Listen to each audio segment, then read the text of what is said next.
Welcome to the podcast. If you'd like to listen to an ad-free version of this episode and all of our episodes, then search True Crime Today Premium Plus on Apple Podcasts and press subscribe. That's our premium channel where all of our ad-free and advanced episodes live, all in one place. True Crime Today Premium Plus. Search it on Apple Podcasts and press subscribe. Even try it for 3 days free.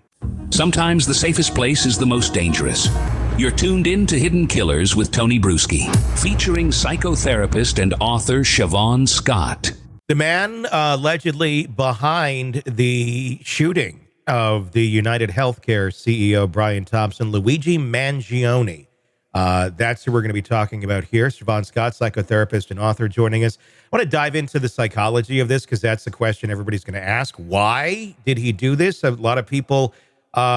not actually having a lot of sympathy for Brian Thompson in a weird kind of sick way. We'll talk about that in a moment as well.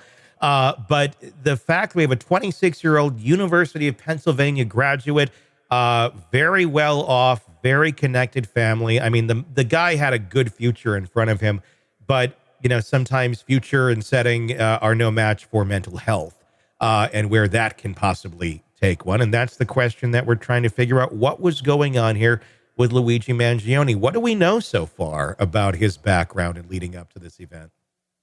Yeah, Ivy League education, valedictorian. I believe it was in high school, described by everyone as highly intelligent and overall a nice guy.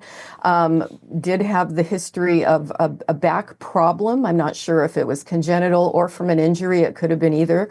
And had a major surgery a couple of years ago.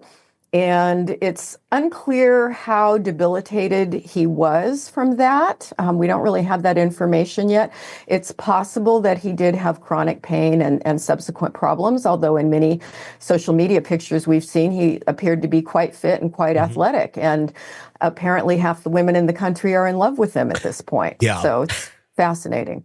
That's a weird point about all of this he's hot. That's what I've been hearing from a lot of women. I mean, I'm not to say men haven't done it either. I mean, men have looked at, Jodi Arias and you name it in person here, who've been alleged to have committed crimes or been charged with crimes or have been, convicted of them and say some of the same things.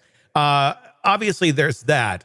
But not really the profile of someone that we would think that, would go in off as CEO, and then to connect it directly to the back injury. I mean, people are just trying to figure things out. Does any of this connect together? Yeah, no, I called this one. When I first saw the video footage the other day before he was captured, I said, it looked like a classic political hit. Mm-hmm. And I said, this is a young man in his 20s who's been influenced by extremist ideology of some sort that would justify violence as a way of making a statement to the world, particularly with the words that were written on the shell casings after he shot him. So it's extremist ideology, and that doesn't mean he's mentally ill at all. But it's kind of a classic, I'm an avenger, I'm helping society. You get a lot of virtue signaling with guys like this. And he was a big fan of the Unabomber. We know from his writings on Goodreads that he had read the Unabomber's written words and was a fan. And so I live in the Pacific Northwest. We have a lot of extremist ideology up here. We've got the far right, we've got the far left. And living in Portland, we've been in the news a lot, let's say over the last decade, also Seattle, with people fighting in the streets. And it's generally these young guys in their 20s. They identify either extreme, far left or far right, and they come out and they do battle. And each side, if you get into what they believe that they're doing the right thing and that they're saving the country. And, they don't accomplish anything. The violence doesn't help. It creates havoc in the community. But that was my call on this. There's no psychosis, possibly not even a personality disorder, though you do see often, particularly when they go for a big target like this, there's some narcissism, Because even though they say, I'm doing this for society, there's also a big element of look at me. And I think we definitely saw that here. We knew he was smart. He had planned this out meticulously. It wasn't flawless by any means. He wasn't a professional hitman, which some people were speculating about. But, this was clearly a bright guy. He wasn't a schizophrenic just wandering around with a gun. So I think when the entire manifesto that he wrote is revealed, he was taking on corporate America and just really wanted to make a statement. And he did make a statement. If we're not talking about any sort of mental illness here, that was my next question. Was there a personality disorder at play? It seems that there would be something at play to not interpret reality on reality's terms, although maybe he was interpreting reality on reality's terms, just had a very different way of dealing with things. But that doesn't necessarily make you a psychopath. It just means that's a person who thinks this is right. This is just how it works for them. And that's the equation that comes out of it. And we see it very often in people that are of above average intelligence. Look at the Unabomber, genius. Yes. This guy probably also right up there. Almost, they're seeing things at a higher level. Not saying it's right by any means, but they're seeing things at a different level and a different perspective. Their prism, when it goes through, and the colors they're seeing are not the same colors we're seeing.